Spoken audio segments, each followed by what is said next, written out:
Hi friends, welcome to Nipu Nagaraj, the voice of truth. మీరు ఈ channel ఇంకా సబ్స్క్రైబ్ చేసుకోకుంటే వెంటనే సబ్స్క్రైబ్ చేయండి ఫర్ ఇన్స్టెంట్ అప్డేట్స్. ఇక ఈరోజు మన టాపిక్, తేలు కుట్టిన దొంగనా డూడుకులు మన టాలీవుడ్ సెలబ్రిటీస్ అని వాపోతున్నారు మన ట్రేడ్ పండితులు.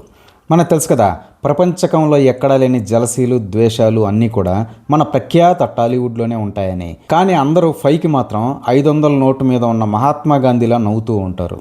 మనం చూసాం కదా, మలయాళంలోనో తమిళంలోనో ఏదైనా ఒక చిన్న సినిమా కాస్త అవుట్ ఆఫ్ ది బాక్స్ కాన్సెప్ట్తో వస్తే చాలు, రాజమౌళి వగైరా లాంటి సెలబ్రిటీలు అయితే గుడ్డలు సించేసుకుంటూ దాన్ని ఫైకి లేపడానికి తెగ పోటీలు పడతారు. ఆ మధ్య టూరిస్ట్ ఫ్యామిలీ అనే ఒక ప్రోపగండా సినిమాకి మన రాజమౌళి చేసిన విజ్ఞాన ప్రదర్శనలు అందరం చూసాం.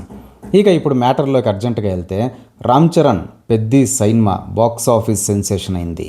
అంతకు మించి క్రిటిక్స్ని, కామన్ ఆడియన్స్ని కట్టి పడేస్తోంది. కారణం సినిమా కాన్సెప్ట్. తెలుగు హీరోలలో ఎవరు కనీసం కలలో కూడా అటెంప్ట్ చేయడానికి చూపించలేని గట్స్ని రామ్ చరణ్ తెర మీద చూపించాడు.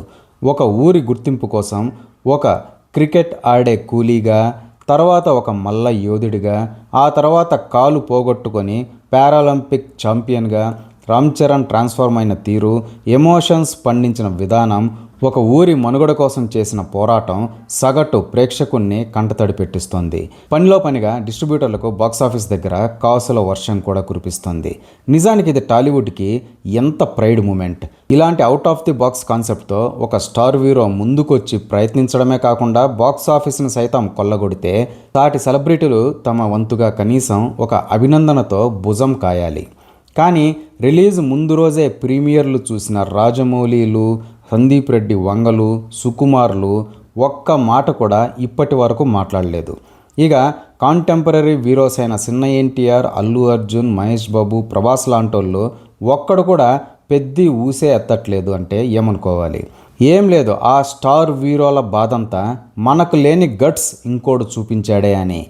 ఆ సోకాల్డ్ డైరెక్టర్స్ బాధంతా మనం ఫీకలేనిది ఒక్క సినిమా వయసున్న చిన్న డైరెక్టర్ ఫీకేశాడే అని. నిజంగా సిగ్గుండాలి టాలీవుడ్ ఫ్రాటర్నిటీ అని చెప్పుకోవడానికి. సొంత ఇంట్లో నుంచి వచ్చే మాణిక్యాల లాంటి సినిమాల గురించి మాట్లాడడానికి నోట్లో మాటలు రావు. పక్క ఇండస్ట్రీలలో వచ్చే ఓటీటీ కంటెంట్లను సైతం గుర్తించి పేరాలు వర్ణిస్తూ ఉంటారు. ఒక్కటైతే నిజం, పెద్దిగాడు ఒక్కడే 21 మందితో క్రికెట్ ఆడాడు. అలాగే రామ్ చరణ్ కూడా నవ్వుతూ కనిపించే తోడేళ్లను తన సక్సెస్తో కన్నీరు పెట్టిస్తున్నాడు.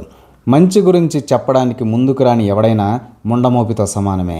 సో చూద్దాం ముందు కమింగ్ డేస్లో ఫేస్ ఆఫ్ ది టాలీవుడ్ అని చెప్పుకునే ఈ రాజమౌళి ఏం ఫీకుతాడో, vulgar violence one time wonder అయిన సందీప్ వంగ ఏం ఫీకుతాడో, నోట్లో గెన్సుగడ్డలు పెట్టేసుకున్న చిన్న ఎన్టీఆర్లు, అల్లు అర్జున్లు, మహేష్ బాబులు, ప్రభాస్లు ఏం ఫీకుతారో అది చూద్దాం అని అంటున్నారు మన ట్రేడ్ పండితులు.